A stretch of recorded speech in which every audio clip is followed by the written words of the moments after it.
Hello everyone, कैसे हैं आप सब। पिछली वीडियो में हमने बताया था कि आपको एज अ बिगनर क्या करना चाहिए। बल करना चाहिए, कट करना चाहिए। तो लोगों का बहुत सारा सवाल आने लगा कि भैया मुश्किल क्या है इन दोनों में, आप इसे थॉरोली एक कंपैरिजन दीजिए। तो इस वीडियो में हम बात करने वाले हैं बल के बारे में वर्सेस कट के बारे में। दोनों चीज़ों में क्या क्या चीज़ों की ज़रूरत रहती है, क्या क्या फैक्टर्स मैटर करते हैं और इन दोनों में मुश्किल क्या है।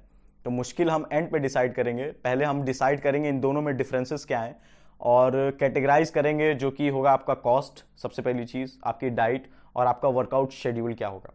पर इन सब चीज़ों के पहले मैं सबसे पहले आपको ये बताना चाहूँगा, जो सबसे मेजर चीज़ है और ये दुर्भाग्य है कि ऐसी वीडियोस बल्किंग और कटिंग वाली वीडियोस बनानी पड़ती है, क्योंकि इतना ये प्रचलित हो चुका है इन्फ्लुएंसर्स के द्वारा ये दोनों टर्म की कोई हद इसका हिसाब नहीं है। आने वाले 10 क्वेश्चंस में से मुझे 5 से 6 क्वेश्चन अगर मेल है तो यही रहते हैं, भैया बल करूं कट करूं, बल्क में ये कर रहा हूं, बल्क में वो कर रहा हूं।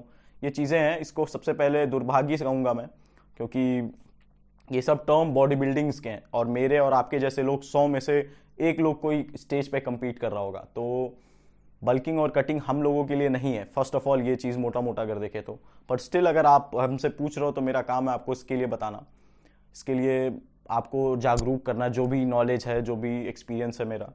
तो चलिए वीडियो में की तरफ आगे बढ़ते हैं। देखिए, जो सबसे पहली चीज़ तो कॉमन हो गई कि नॉलेज की कमी है दोनों वाइज। तो अगर आप ये चूज़ कर रहे हो कि कोई, किसी ने कहा बल्क मुश्किल है, किसी ने कहा कटिंग मुश्किल है, तो फर्स्ट ऑफ ऑल कि दोनों लोग बहुत सारे चांसेस हैं कि कहीं ना कहीं एक्सपीरियंस या बुक लैंग्वेज, बुक लर्निंग या कहीं ना कहीं मात खाएंगे, खासकर इंडियन फिटनेस वाले अगर लोग हैं तो। मोस्ट प्रॉब्ली, सबको नहीं कह रहा।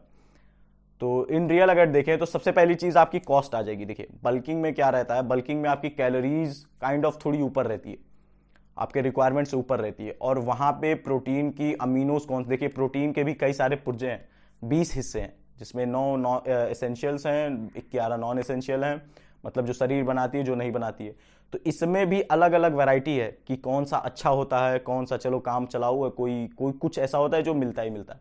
तो आपको बल्किंग पे ना, अब जैसे इंपॉर्टेंट अमीनो हुए, ल्यूसीन वगैरह, ये सब मजबूत चीज़ें, जो BCAA होता है ना उसमें यही होता है, तो ये महंगे होते हैं। तो बल्किंग में इतना ध्यान नहीं देना रहता। बल्किंग में आप चॉकलेट से भी ले सकते हो, आप दूध, डेयरी, ऑफ कोर्स एग भी ले सकते हो, कुछ लोग सोयाबीन भी लेते हैं, ठीक है। बल्किंग पे मोटा मोटा ये कहेंगे कि उतना कॉस्ट आपका नहीं आता। आपको एक कैलोरीज मिलती है कि अगर देखिए बात ही हो जाती है ना, मान लीजिए आप चिकन खा रहे हो, जो सबसे बेस्ट मोटा मोटा है।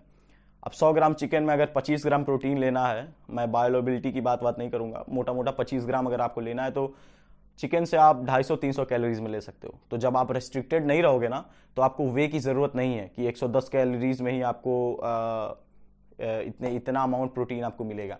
तो फर्स्ट ऑफ ऑल आपकी कॉस्ट बहुत बच जाएगी। अब जब आप शेड करोगे उसके सामने, तो आपके अमीनोज, जो आपकी मसल बिल्डिंग, रिकवरी वगैरह में जो स्ट्रॉन्ग अमीनो है वो लगेंगे, ऑब्वियस है, वरना आपका मसल लॉस होने लगेगा। और भी चीज़ें, ट्रेनिंग में रिकवरी नहीं आएगी, सोरनेस रहेगा, फिर अगले दिन में दिक्कत होगी। और लो कैलोरीज आप जब रहते हो ना, तो आपको चूज करना पड़ता है कि कौन सा फूड ऐसा होगा। अब जैसे एस्परागस वगैरह हुआ, ग्रीन वेजीज वगैरह हुई, ब्रोकली हुई हरी वाली, अब ये सब चीज़ें महंगी हैं, पर कटिंग में आपको चाहिए। पोटेशियम वगैरह हो गया, जिंक हो गया, ये सब ऐसे मिनरल है जिसको सप्लीमेंट आपको यूज़ करना पड़ेगा, पानी ना रहे, बहुत सारी चीज़ें, तो ये महंगे होते हैं। फर्स्ट ऑफ ऑल ये चीज़ है। और नेचुरली अगर आप जा रहे हो ना, ये यूट्यूबर्स और इंस्टाग्रामर्स को ना देखो, मैं बता रहा हूँ आपको, ये लोग आधा तो बेवकूफ़ बनाते हैं, सोडियम सोडियम सोडियम चिल्लाते रहते हैं। सिर्फ सोडियम नहीं लगता, शेड अगर नेचुरली रहना है, अगर मेरी इधर उधर कहीं देख रहे हो, तो मेरे पिताजी ने बहुत पैसे स्टार्ट में इसे खर्च किए हैं।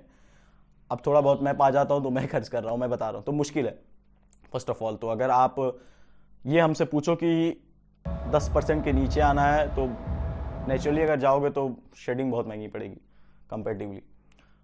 अब बात होगी वर्कआउट की। देखिए वर्कआउट में दिक्कत क्या होती है ना, जब आप बल्क रखोगे, वो शरीर में भरी रहेगी, ग्लाइकोजन स्टोर फिल रहेगा, स्टोर्ड फैट रहेगा, माइंड फ्रेश रहेगा, तो आप ज़्यादा से ज़्यादा लिफ्ट कर सकते हो।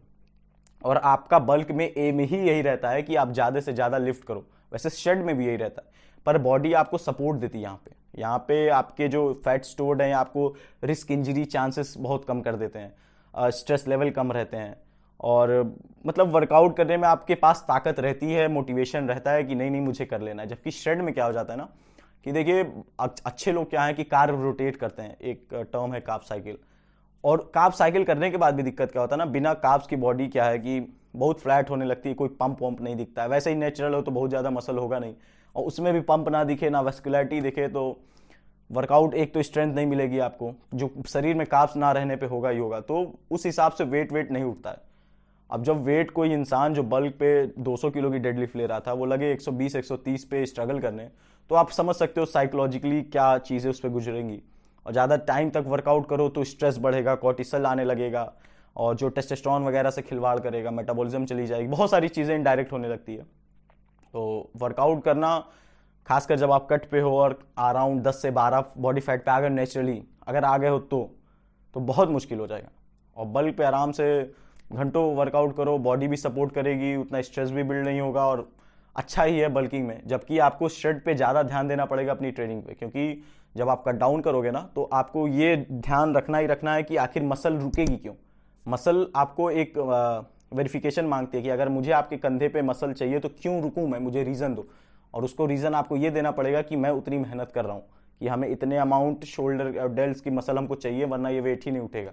और आप सोच लो, अगर 30 किलो आप बल्क पे उठा रहे थे शोल्डर प्रेस में, तो अगर आप 27 किलो उठाए ना तो 2.5 किलो जो कम हुआ है ना वो मसल लॉस देगा ही देगा।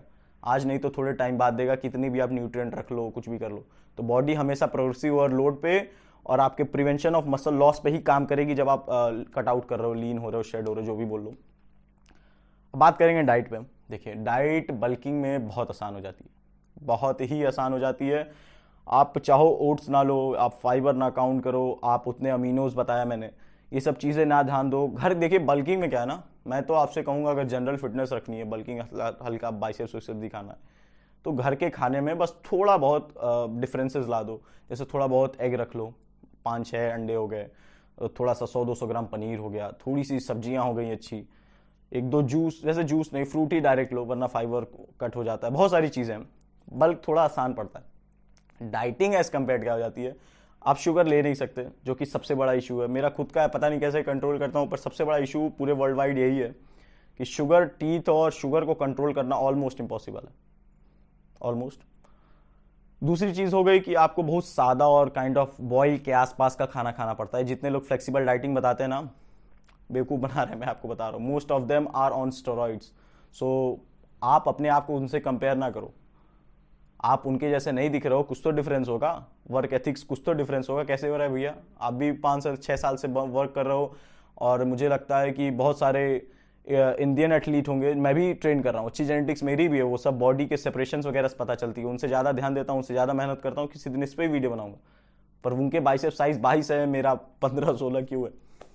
नॉलेज आप देख रहे हो, वीडियोस देख रहे हो, क्यों है? तो उनसे कभी कंपेयर ना करो। फ्लेक्सिबल डाइटिंग जैसी कुछ चीज़ होती नहीं। अगर आपको शेड करना है 10-12% पे, सादा खाना खाना पड़ेगा, बहुत सारी सब्जियां खानी पड़ेगी। अब ये बताओ, अगर मिनरल्स को आपको कंज्यूम करना है तो कम से कम 4-5 कप, अच्छा कप मतलब अगर मेरे स्टेट वाइज देखें तो कटोरा कहते हैं, इतना बड़ा कटोरा, इतने सब्जियां आप कौन खाता होगा? हाँ, मैं खा रहा हूँ, पर कितने लोग होंगे मेरे जैसे? तो ये सब चीज़ें डाइटिंग अच्छी नहीं रह जाती, सबसे बड़ी चीज़। और जो सबसे एक और चीज़ मैं कहना चाहूँगा बल्किंग और कटिंग की मुश्किलों के बारे में, कि आप मेरे हिसाब से अगर सुने तो कटिंग की जो नॉलेज वाला सीन है ना, लोग बहुत इसको दूसरे वे में लेते हैं, मतलब करेक्ट इन्फॉर्मेशन नहीं देते, क्योंकि ट्रेनर्स खुद काइंड ऑफ इलिटरेट ही कह लें, क्योंकि कुछ ऐसी स्टडीज़ नहीं है। वो सिर्फ अगर 3 साल 4 साल से जिम कर रहे हैं और अच्छा थोड़ा बहुत मसल, तो ऑब्वियस आना, ये बैलों के भी मसल होते हैं, बैल भी अगर खेती कर रहे हैं तो उसके ही मसल है, पर दिमाग की बात हो रही है यहाँ पे, बेटर स्मार्ट वर्क की बात हो रही है। तो वो लोग क्या करते हैं ना, कटिंग को बहुत उल्टा पुल्टा लिए हैं कि बस आप पानी छोड़ दो, सॉल्ट छोड़ दो, ये छोड़ दो, वो छोड़ दो, ब्लड प्रेशर की इशू आ जाएगी, बहुत सारी चीज़ें होने लगती हैं। तो एक लैक ऑफ नॉलेज है खासकर इंडियन फिटनेस इंडस्ट्री में। तो कटिंग कम से कम 2-3 गुना मुश्किल है, खासकर नेचुरली।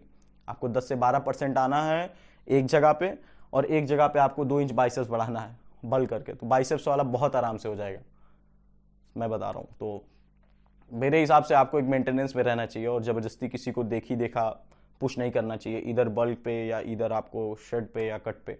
मेंटेनेंस रहिए, कोशिश करिए अपनी बॉडी को जाने 2 से 3 साल 4 साल दें लर्निंग में, एक्सपीरियंस में। आपका वेट ट्रेनिंग पे ध्यान होना चाहिए, आपके कंपाउंड लिफ्ट पे ध्यान होना चाहिए, आपकी मोबिलिटी स्ट्रेचिंग पे ध्यान होना चाहिए, इंजरी से बचने की कोशिश करनी चाहिए, अपनी डिसिप्लिन रखना चाहिए, अपने मील्स पे कंट्रोल रखना चाहिए, एक इन्वायरमेंट क्रिएट करना चाहिए फैमिली में, फ्रेंड सर्कल में, कि आप फिट रह सकें। ये सब चीज़ों पे ज़्यादा ध्यान देना चाहिए। मुझे तो इसको, पैशन को फॉलो करना है, इसलिए इतने सेक्रीफाइसेस दे रहा हूँ। इफ़ इन केस ये मेरा पैशन नहीं रहता तो वीडियोस तो मैं बना देता, नॉलेज बुक वुक पढ़ता, तो थोड़ा बुकिश वाला बॉय हूँ मैं, पर ये चीज़ें नहीं होती तो आपको करने की ज़रूरत नहीं है। तो आई होप आपको वीडियो पसंद आई हो। इफ़ इन केस आपको वीडियो पसंद आई तो लाइक करिएगा, दोस्तों को अपने शेयर करिएगा, उन्हें भी एजुकेट करिए। तो मिलते हैं अगली वीडियो।